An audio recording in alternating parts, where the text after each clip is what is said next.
नमस्कार, स्वागत आपका हरियाणा न्यूज 24 पर। मैं हूं प्रिंस लांबा। आखिर मनोहर लाल खट्टर ने माफी मांग ही ली। जिस घड़ी का, जिस पल का लंबे समय से इंतजार था, वो घड़ी, वो पल आ ही गया। आखिरकार मनोहर लाल खट्टर को झुकना ही पड़ा। किसी ने सोचा नहीं होगा कि 2 बार मुख्यमंत्री रहे मनोहर लाल खट्टर भी कभी कभी माफी मांगेंगे, कभी जो है उनको झुकने पर मजबूर होना पड़ेगा। लेकिन कहते हैं कि समय बलवान होता है, परिस्थितियां जो है इंसान से कुछ भी करवा सकती हैं, और ऐसा ही कुछ देखने को मिला मनोहर लाल खट्टर के साथ, जिन्होंने भरी सभा में मंच के माध्यम से हाथ जोड़ते हुए माफी मांग ली है। पहले वीडियो देख लीजिए, पहले मनोहर लाल खट्टर का यह वक्तव्य सुन लीजिए कि आखिर क्यों और किस वजह से और किसके सामने उनको माफी मांगनी पड़ी, वो भी हाथ जोड़कर। उसके बाद विस्तार से चर्चा करते हैं। हुई भी है, कुछ स्वभाव के कारण से भी आपको कोई तकलीफ पहुंची हो, तो मैं आज 9.5 वर्ष के बाद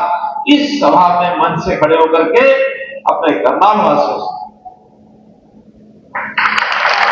हुई भी है, कुछ स्वभाव के कारण से भी आपको कोई तकलीफ पहुंची हो, तो मैं आज 9.5 वर्ष के बाद इस सभा में मंच से खड़े होकर के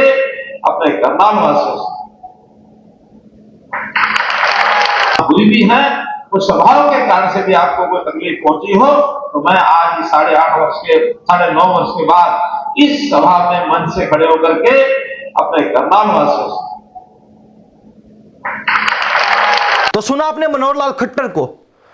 जिन्होंने समय को भांपते हुए, परिस्थितियों को समझते हुए, और कहीं ना कहीं चुनावी समय है तो ऐसे में माहौल अपने पक्ष में करने के लिए भरे मंच से, भरी सभा में जनता के सामने हाथ जोड़कर माफी मांग ली है। जो व्यक्ति 9.5 वर्ष तक लगातार हरियाणा प्रदेश का मुख्यमंत्री रहा हो, जो व्यक्ति जिस क्षेत्र में माफी मांग रहा हो, उस क्षेत्र से लगातार 2 बार विधायक चुना गया, और उसके बाद भी अगर उस व्यक्ति को, उस इंसान को या फिर उस नेता को जनता से माफी मांगनी पड़ रही, तो कहीं ना कहीं उसमें कमी सिर्फ और सिर्फ उस नेता की ही कही जा सकती है। हालांकि मनोहर लाल खट्टर को 2014 और 2019 में करनाल के लोगों ने जीत देने का काम किया, और उसके साथ ही मनोहर लाल खट्टर के सीएम बनने के बाद करनाल को सीएम सिटी के रूप में एक नई पहचान भी मिली। लेकिन जिस प्रकार अगर धरातल पर देखा जाए, अगर जनता के मुख से सुना जाए, तो कहीं ना कहीं सबका यही कहना है कि करनाल की जो वृद्धि होनी चाहिए थी, जो ग्रोथ होनी चाहिए थी, जो परियोजनाएं आनी चाहिए थी,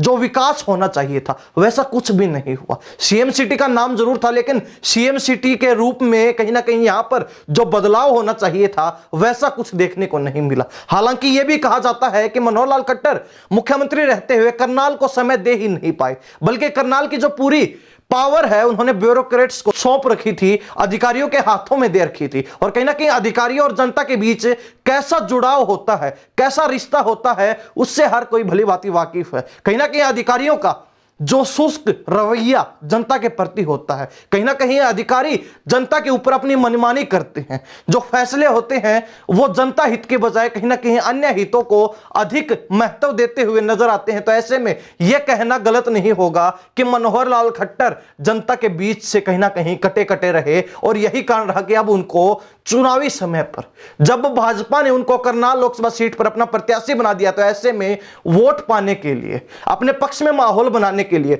समीकरणों को अपने साथ जोड़ने के लिए, और कहीं ना कहीं विषम परिस्थितियों को सम परिस्थितियों में बदलने के लिए अब मनोहर लाल खट्टर हर मुमकिन प्रयास करते हुए नजर आ रहे हैं। हालांकि उन्होंने जो माफी मांगी है, इसको अगर सियासी रूप से देखा जाए, अगर सियासी रूप से एक नजर इस पर डाली जाए, तो कहीं ना कहीं इसको एक चुनावी स्टंट भी बताया जा रहा है, क्योंकि सभी का यही कहना है कि मनोहर लाल खट्टर, जिन्होंने 9.5 साल तक कभी माफी नहीं मांगी अपनी किसी बात को लेकर, किसी कामकाज को लेकर, किसी कार्य करने की शैली को लेकर, तो ऐसे में अब चुनावी मौके पर अगर वो माफी मांग रहे हैं, तो कहीं ना कहीं उसमें भी वो अपना हित देख रहे हैं, कहीं ना कहीं अपना ही फायदा देख रहे हैं। अगर चुनावी आंकड़ों पर नजर डाली जाए, तो 2019 में जहां बीजेपी ने संजय भाटिया को करनाल से लोकसभा का चुनाव लड़वाया, और देश में दूसरी सबसे बड़ी जीत करनाल लोकसभा सीट पर ही भाजपा की देखने को मिली, जिसमें लगभग 6.5 लाख से अधिक वोटों से भाजपा ने जीत दर्ज की थी। तो ऐसे में अब 5 साल के बाद अगर माहौल देखा जाए, तो कहीं ना कहीं भाजपा यहां पर अपनी स्थिति को काफी खराब कर चुकी है, अपनी जो छवि है उसको काफी नकारात्मक बना चुकी है, और उसका भी सीधा सीधा जो कारण है वो मनोहर लाल खट्टर को ही बताया जाता रहा है, क्योंकि मनोहर लाल खट्टर जो सीएम रहते हुए करनाल को समय नहीं दे पाए, जनता के साथ सीधा जुड़ नहीं पाए, सीधा कनेक्ट नहीं हो पाए, और कहीं ना कहीं यही बड़ा कारण रहा कि मनोहर लाल खट्टर का जनता को समय नहीं दे पाना उनकी सबसे बड़ी नाकामी, उनकी सबसे बड़ी कमी रही है। और अब अपनी उसी कमी को छिपाने के लिए, अब अपनी उसी कमी को दबाने के लिए मनोहर लाल खट्टर जनता से माफी मांगते हुए नजर आ रहे हैं। हालांकि 2024 का महामुकाबला है, लोकसभा चुनाव होने हैं, भाजपा ने सभी 10 सीटों पर अपने प्रत्याशी उतार दिए और करनाल से मनोहर लाल खट्टर को प्रत्याशी घोषित किया था। ऐसे में मनोहर लाल खट्टर लगातार सक्रिय नजर आ रहे हैं, चुनावी प्रचार प्रसार को गति देने में जुटे हुए हैं। लेकिन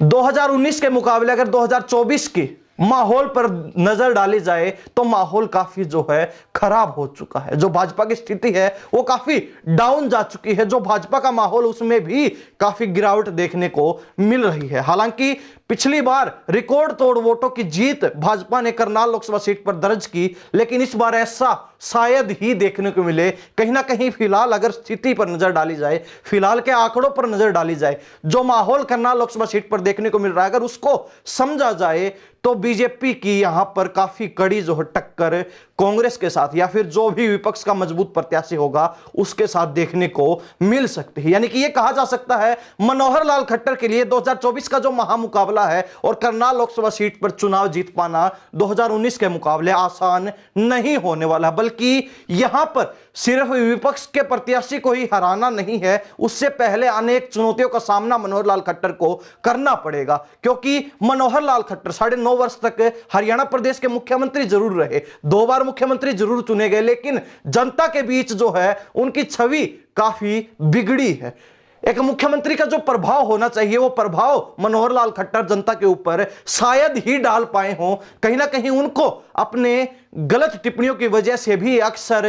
निंदा का सामना करना पड़ा। अक्सर जो हो विपक्ष ने उनको उनकी गलत टिप्पणियों की वजह से घेरने का काम किया, और कहीं ना कहीं मनोहर लाल खट्टर पूरा समय जो है अपने उसी टिप्पणियों को सुधारने में, उन्हीं शब्दों को, उन्हीं बातों को सुधारने में लगे रहे। कहीं ना कहीं जनसंपर्क करने का प्रयास भी चुनाव से पहले उनका रहा, जनसंवाद कार्यक्रम उन्होंने किया, लेकिन उसमें भी वो ज्यादा कुछ कमाल नहीं दिखा पाए। करनाल में भी उन्होंने जनसंवाद जरूर किया, लेकिन करनाल में जनसंवाद करने के बावजूद भी उनकी जो छवि थी, उनकी जो स्थिति थी, उसमें सुधार होने की बजाय कहीं ना कहीं और अधिक गिरावट देखने को मिली। और यही कारण है कि अब मनोहर लाल खट्टर माफी मांगने पर मजबूर है। कहीं ना कहीं जो उम्मीद मनोहर लाल खट्टर से जनता काफी समय पहले लगा रही थी, यानी कि मनोहर लाल खट्टर को जो काम कई वर्षों पहले कर देना चाहिए था, वो काम अब वो चुनावी मौके पर करे, जिससे सीधा सा शक जो है लोगों के बीच यही जाता है कि ये सिर्फ एक चुनावी स्टंट है। अन्यथा मनोहर लाल खट्टर कभी लोगों से, कभी जनता से माफी नहीं मांगते। खैर, करनाल लोकसभा सीट के लोगों का इस बारे में क्या सोचना है और हरियाणा प्रदेश की जनता इस बारे में क्या सोचती है, कमेंट अपनी राय जरूर दीजिए। इन सब बातों के साथ प्रिंस लांबा, हरियाणा न्यूज 24। नमस्कार, जय हिंद।